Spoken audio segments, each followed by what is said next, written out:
డైలాగులు బాగున్నాయా? పంచులన్నీ పేలినాయా? సినిమా అంతా అలానే పంచులు అన్నీ చక్కగా పేలుతాయి. ఏదో పెద్ద కథ చెప్తాము, అదేంటి కొంచెం ఎమోషనల్‌గా ఫీల్ అవ్వటం అలాంటివి ఏమి ఉండవు.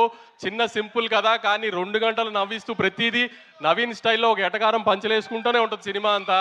చక్కగా పండక్కి రండి, గ్యారంటీ నవ్వుకుంటూ వెళ్తారు. వద్దు, కాలర్ లైట్ గురించి ఇప్పుడు ఎందుకు గాని అన్నీ మనం తర్వాత చూసుకుందాం. దానికి చాలా టైం ఉంది. కాలర్లు ఎత్తడాలు అవన్నీ మే నుంచి స్టార్ట్ చేద్దాం, ఇప్పుడే వద్దులే. కానీ పంచులైతే ఏమి ఎక్కడా మీకేమి తగ్గింది అనిపించలేదు కదా ట్రైలర్లో. అదే తను చెప్పినట్టు ఇదంతా జస్ట్ 5-10% సినిమాలో ప్రతి సీన్లో పంచ్ ఉంటుంది.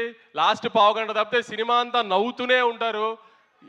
ఎట్టి పరిస్థితిలో నవీన్ అయితే డిసప్పాయింట్ చేయడు. తను అన్నట్టు 1-2 సంవత్సరాల నుంచి ఒకటే కథ మీద కూర్చుని రాస్తూనే ఉన్నాడు. ఎంత ఫైన్ ట్యూన్ చేయగలిగాడు చేస్తూనే ఉన్నాడు. ఆడియన్కి చిన్న ఇబ్బంది పడకూడదు ఇది అది అని అన్ని ఎలిమెంట్స్ కవర్ చేశాడు. కొత్తగా ఇప్పటిదాకా ఎక్కడ రివీల్ చేయనట్టు ఒక చిన్న ఎలక్షన్ బ్లాక్ కూడా ఉంటుంది. అది ఫన్ టోన్లో ఉంటుంది అంతా.